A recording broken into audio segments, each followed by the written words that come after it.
Welcome to the Butterfly Effect. I'm Chris Horner. This is stage 6 of the 24 Tour de France, brought to you by Ketone Aid. If you're looking to save 15% off your next order, remember to use the code BUTTERFLY. Now let's get into today's stage. At 105 miles, about 165 kilometers, in length, it's basically pan flat. There's a category 4 close to the beginning, 10-15 kilometers into it. No big deal, but what's a little bit interesting about today's stage, that's going to be the third stage for the sprinters after we saw Mark Cavendish break the record yesterday and we saw Beniam Girmay, the Eritrean, put the green jersey on.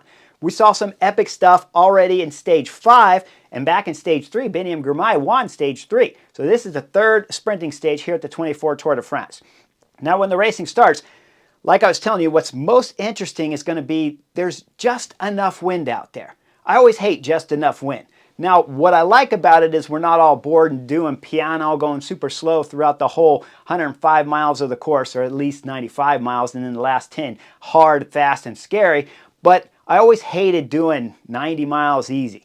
With this little bit of wind of about 18 kilometers an hour, sometimes reaching up to 20, and some of the flags are blowing okay, it's going to make the peloton a little bit nervous. That's why we see them curb to curb. It's not like they're going easy and they're just relaxed like we saw in yesterday's stage at the beginning where there's no wind. Now with this little bit of wind, everybody's a little interested, a little curb to curb. We'll see Jonas Abrahamsen and Axel Zingold up there from Cofidis, and Jonas will get maximum points for UNO-X. He's been wearing the KOM jersey for most of this Tour de France so far. He grabs maximum points and then he sits up. Why do these guys sit up? Well, because the peloton back there is nervous. If you're watching it at home from the Chesterfield, sometimes you don't always see how chaotic today's race is. You could watch the first 20 kilometers of this race and think, wow, they're just riding curb to curb. It's a little bit stressful back there. It's more than just curb to curb. But all the GC teams, especially Visma, Lease Bike, UAE Team Emirates, and Bora Hansgrohe, they're usually up around and on the front of the peloton. Now, once they bring back Jonas Abrahamsen, the reason why is because the peloton's going kind of fast because they're a little nervous. So they bring him back after about 10, 20 kilometers up the road, and we start getting into about 135 kilometers to go. After the two riders are getting brought back, now it's a sprint competition coming up. We got 3 kilometers to go.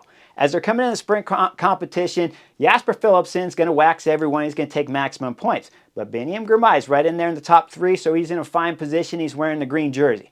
But remember, there's 50 points available for the stage winner here on stage 6, so Jasper Philipsen can get himself into the green jersey. Mads Pedersen did a great job. He did the sprint here. He's got some more points. He can get himself into the sprint leader's jersey, and he's all bandaged up. If I bring you back to the beginning of the film, we can see Mads at the back relaxing before the sprint competition, but he's all bandaged up on the left side after that hard crash at the finish of yesterday's stage 5 here of the Tour de France. We're lucky to still see him at the front here doing the sprint. Now, as that comes together, that's solidified right there for the sprint line, but it starts going curb to curb again. Again, all the main GC teams are still at the front. Visma, Bora, UAE team members. I'm not seeing a whole lot of Soudal Quick-Step at the front, though. And they're missing a couple guys. They're missing one for sure, Casper Pedersen, which would have been fantastic for Remco Evenepoel throughout this stage 6 and yesterday's stage 5, and for sure on stage 3, but he crashed on stage 3, so he couldn't get into the finish. So Casper Pedersen, he's out for Soudal Quick-Step. That's an important role. Remember Jan Tratnik, their climber that went top 10 at the Giro, he crashed at the beginning before the Tour de France even started and chipped all his teeth when he was coming off the sign-on with one of the fans crashing him. So Soudal Quick-Step's down on numbers. They don't have a ton of power, and we don't see them at the front much. Now we're coming in at 90 kilometers to go now. Now the flags are really starting to blow. We're going to see Visma Lease Bike at the front, UAE team members still there, Bora Hansgrohe still there, but we're coming into this technical left turn that's coming up. As we come into the left, we're going to see Wout van Aert at the front. This should be siren signs going off for everyone on UAE team members, and it certainly is for Tadej Pogačar. The Slovenian's always in a good spot. The other Slovenian, the Primoz Roglic from Bora Hansgrohe, Red Bull Bora Hansgrohe, he's at the front, and Jonas Vingegaard's at the front too, with Wout starting to drill it. It's going to get really interesting once we come into the town. There's a lot of lefts, a lot of rights, but the town's going to block the wind. So if you're in the peloton, you're not worried about the wind anymore. You're worried that it was Wout van Aert, and now it's Christophe Laporte on the front, drilling it through the town. Christophe Laporte's going to do a big hit, and then Tispanoot is going ape on the front, full sprinting as they're coming through the town. The streets narrowing up. It's starting to rise. They're out of the town now. Tispanoot's going with everything on the pedals. The back of the peloton, if I show you coming through the towns and out of the towns there, the back of the peloton strung out single file. Everybody back there is dying from the speed of Visma Lisa bike on the front trying to blow this race up. Now as they're exiting the town, Cavendish is having a bike problem. He's over on the right side of the road. He's switching bikes. He's getting back going. He has no teammates with him. He's going full gas back there. And when we go back up to the front of the peloton, bam! It's split up. The front group's about 60 riders.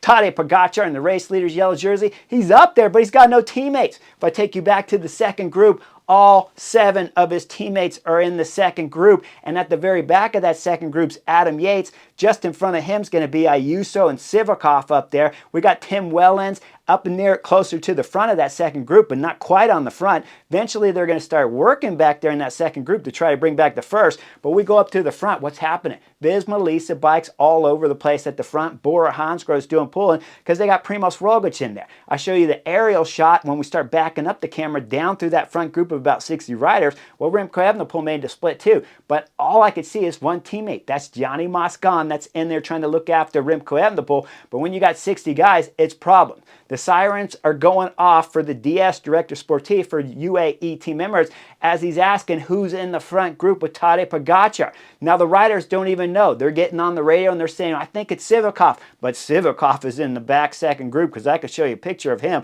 as he's in that back group. So that means Tadej Pogačar's isolated and all alone. Now, if I'm the Director Sportif, hopefully I prepared Tadej Pogačar for this. It's not difficult to see that Tadej Pogačar could start losing guys and come through a crosswind section and not be in good position. If I take you back to stage 2 when they were going up Col de San Luca, remember that amazing circuit that they did that Tadej Pogačar just lit everybody up going up that climb? They had the breakaway up the road already, but Tadej Pogačar was attacking and Jonas Vingegaard was sitting second going up Col de San Luca. But go back to the beginning of that climb and Tadej Pogačar, the last time going up it, it was just him and Adam Yates. The rest of his climbers didn't make it through that technical right and left under the arches to start the climb proper. And that's why in the crosswind sections, before when they were coming into town, we saw Wout van Aert, Laporte, Tiesj driving it because they know they don't have a classic team. If UAE team members have any weakness at all, they don't have a classic team because the only real riders they have up there are Niels Palet and they got Tim Wellens. But they rode Niels Palet and they rode Tim Wellens on the front the whole time coming in for about 80 kilometers to go before Wout van Aert got on the front. If I was the Director Sportif, again, when I'm talking Tadej Pogačar, I go, you could be isolated. If you're isolated when you come out in crosswind sections, the most important thing you got to remember, always be around Jonas Vingegaard. Doesn't matter what anyone else does. If Primoz Roglic goes up the road, if Remco Evenepoel goes up the road, if this group is 60 splits and 10's going up the road or 30 and 30, you make sure you're with Jonas Vingegaard because then his teammates will have to come back and start pulling the groups back together. The other scenario I would have liked to see, I would have saved one of my classic guys for Tadej Pogačar like a Niels Palet. We've seen him go through Paris-Roubaix at the front group many times, so we know he's got the ability to be up there, but you're asking a lot for a rider to ride the front all the way from kilometer 0 for 70 kilometers until we get into the section, and then it gets a little punchy there, and of course they're tired. So you have to save Niels Palet, or you have to save Tim Wellens for the dangerous parts. Now, what's crazy about this move here, when we start seeing Bora Hansgrohe, and we start seeing Visma Lisa bike at the front pulling like crazy, well, Soudal Quickstep's not up there, so they're not going to get any help. So Soudal Quickstep's not going to help. UAE team members, of course, are chasing in the back group. Any sprinters that have missed it in the second group, they're going to be on the front, just like we see with Jaco Lula riding the front back there with UAE team members. So you got to be willing to go 90 kilometers once Wout van Aert starts drilling it through the town back there, and you got to be willing to go 80 more kilometers once the group splits in half. So that's a tall order to have to do 80 kilometers on the front for one or two teams. Two for sure. Bora Hansgrohe and Visma Lisa bike like this move. Who else does? We're not certain, but Tadej Pogačar certainly does it. So as it finally comes back together with 70 kilometers to go, it stays nervous for the rest of the race. I take you into 50 kilometers to go, it's curb to curb. I take you into 40 kilometers to go, it's curb to curb. And it'll be curb to curb all the way into 10 kilometers to go. It's a crazy nervous stage. Again, if you're watching from the Chesterfield, you are not feeling what the riders are. This stage is going to be a nervous one for them, and they've been fighting for their lives for the whole length of this stage. Now, 10 kilometers ago, like I said, it's curb to curb. 9 kilometers ago, it's Astana. They had been on the front, going side to side the whole time throughout the stage when it was curb to curb with all the GC teams. Now it's 9 kilometers ago, they got the front. 8 kilometers ago, we start seeing Tadej Pogačar and Remco Evenepoel. They're dropping off the front, and they're kind of in the middle of the peloton there. We get into 7 kilometers ago, and there's a crash. We see the EF Education guys all stopped on the side of the road there, as the crash was pretty massive in size, with about 8 riders, I'll call it, going down but holding up the peloton. Now, if I take you up to the front to see what happened, it was Mathieu van der Poel. It was Albacin de Koenig that was at the front. Mathieu van der Poel touched the brakes. Jasper Philipsen on his wheel, he had to touch the brakes. He went hard. The bike's a little sideways. He's going right into the peloton. And then Liddell Trek have to hit the brakes. And the chaos chain of chaos just keeps going all the way to the right side of the road. It finally catches the EF Education rider Vandenberg there, as Vandenberg's going down hard, and that's what causes the split. Now we'll see Tadej Pogačar. I pointed out to you that 8 kilometers ago he was at the back with Remco Evenepoel, but look at the Slovenian as he's just to the left side. He got lucky that only half the road right here got blocked. Instead of the left side getting blocked, he was able to make it around the left with Remco Evenepoel. But now we're coming into 6 kilometers ago. There's a roundabout. As the peloton splits to come around the roundabout, we're getting into just over 5 kilometers ago. Visma Lisa Bike is going to go ahead and try for round 2 here on stage 6 of the Tour de France. They're trying to split it like crazy, but guys, there's just not enough wind. This is a bit of a wasted energy at this moment. 5 kilometers to go. They're trying anyways. It only lasts for a few hundred meters. Then we start seeing the peloton coming back up with Jaco Alula there on the front, but not quite control of the peloton. We get into 3 kilometers ago. Guess who's got control of the peloton? It's Uno X up there. Uno X has got 5 riders on the front, and it's Jonas Abrahamsen on the front. He's wearing the KOM jersey. Take you back a few stages, though. He was just wearing green recently. He had all the jerseys basically, except for the most important ones, but now he's wearing the KOM jersey. He's drilling on the front. He's got 4 teammates on his wheel. He's going to go solid into about 2.8, 2.5 kilometers to go. Then he's going to pull off. Then we got 4 Uno X riders on the wheel. We start looking to see what the competition is around here. We see Cavendish is there. He's got some teammates. We see Albacin de Koenig is there. He's got some teammates with him. And then once we come into about 1.9, just under 2 kilometers to go, Albacin de Koenig, Robbie Geese, Mathieu van der Poel, and Jasper Philipsen decide they want to get around Astana. So they're passing Cavendish and his teammates there coming up the right side. And as we start getting a little bit further in there, I want to point out, Wout van Aert's in the picture. Mads Pedersen's got a shot. He's got some teammates around him. And we're start coming into about 1.3 kilometers to go with Uno X on the front. Now it's Magnus Cort Nelson on the front. He's flying. He's got 2 teammates on his wheel. That's Soren Vorenskal there sitting second, and that's Alexander Kristoff third. He's won stages at the Tour de France, crashed yesterday, but still got a podium. Now he's trying to win here at stage 6 with 3 Uno X riders there. We start looking behind those guys. We start looking all the way over to the left side. Well, now they're getting bum rushed now as we're coming under 1.3 kilometers to go. That's Arkea Samsic. They're coming up the left side there full gas. They got Jaco Alula back there on their wheel because they got Dylan Groenewegen. Dylan Groenewegen's won a stage here at the Tour de France too. And we look a little further back, it's De Lee in the Belgium Championship jersey. That's just behind the Jaco train. As the left side's going fast, Arkea Samsic's getting Arnold Demar up into the 3rd position, and then he starts bumping with Alexander Kristoff. You don't bump with Alexander Kristoff. He's the guy who's got his 2 teammates in front of him with Magnus pulling the group. And on top of that, if Alexander Kristoff's following his teammate's wheel, once he moves to the right side and he's just a hair above the back wheel there of his teammate Soren Vorenskal in front of him, Demar can't do anything. You literally can't do anything. It's physically not possible because Alexander Kristoff can tell Soren Vorenskal to just move a couple inches to the left. That pushes Demar out to the left. And of course, Alexander Kristoff can just go up here and we're coming up to a right turn. It's not just a right turn. When we get in the right, it's like 850 meters to go. It's a right chicane or a hard right followed by a hard left followed by a hard right with 600 meters to go. And that'll bring you out to the straightaway.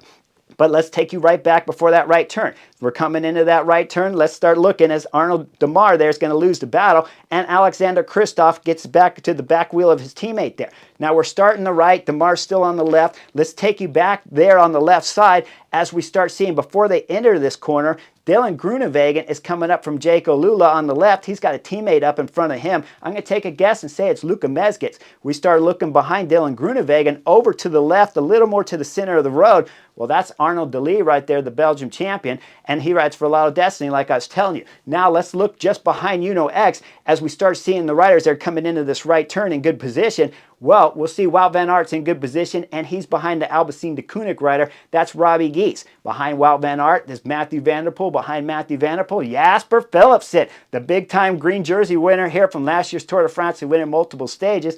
And then just behind Jasper Philipsen, Beniam Girmay, stage winner, stage 3 here, the 24 Tour de France. So this is the most crucial section right here you got to pay attention to if you're watching stage 6 of the Tour.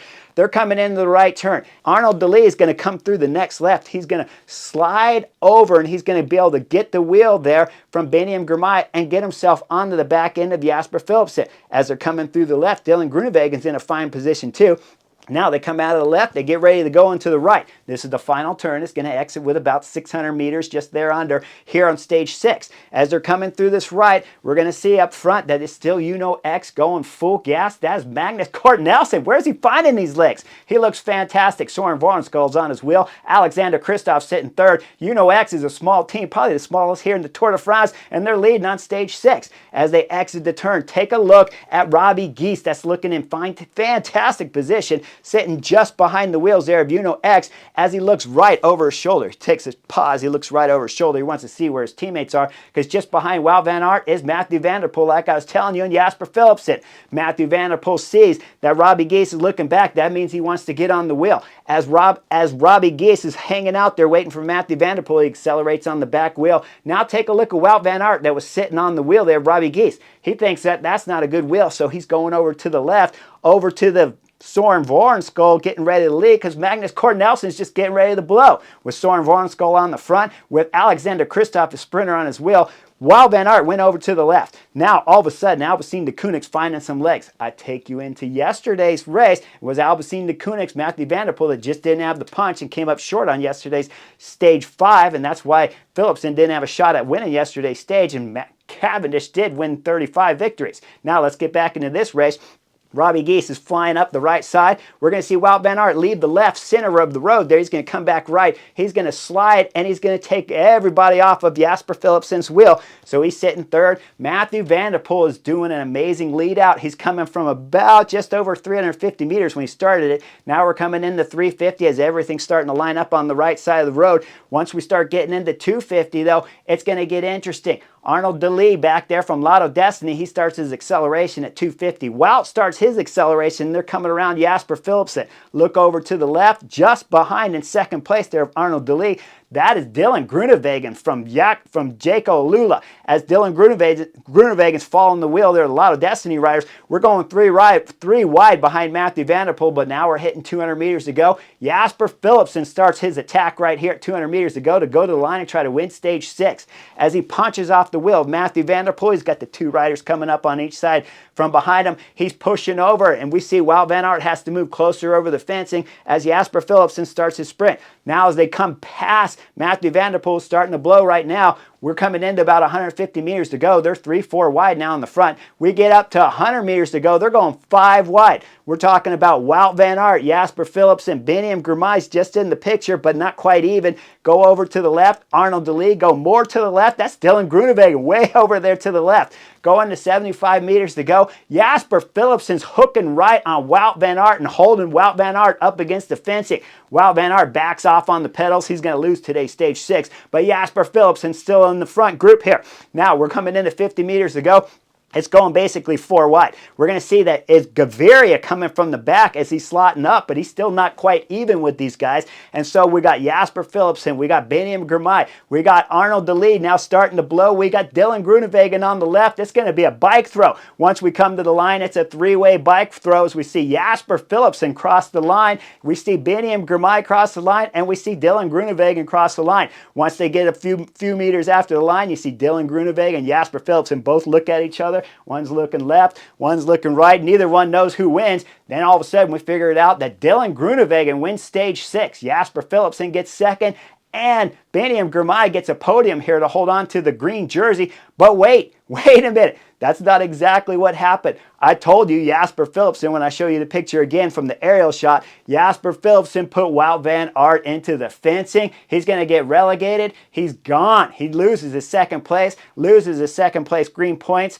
gets penalized, more green points lost here at the end of stage 6. So that means Dylan Groenewegen surely won stage 6. I show you the picture. He actually did win stage 6. He'll keep stage 6 victory, but that means that the Eritrean starting today stage 6 in the green jersey gets more green jerseys because he'll finish second on the stage. And Gaviria, the Movistar rider who's coming fast from the back, he gets third to round out the podium here on stage 6. Wout van Aert, he'll get top 10, 7th if I remember correctly. So everybody's going to lose some points to the Eritrean Beniam Girmay, who cushions his lead going into tomorrow's individual time trial. Now the GC guys, nothing happened. Tadej Pogačar still wearing the race leader's yellow jersey, but it was a stressful day. We see Tadej Pogačar's interview. He says, that's the Tour de France. You get a little bit of wind, it's always going to be like this at the Tour de France. And I got to agree with them. I've done many stages like this.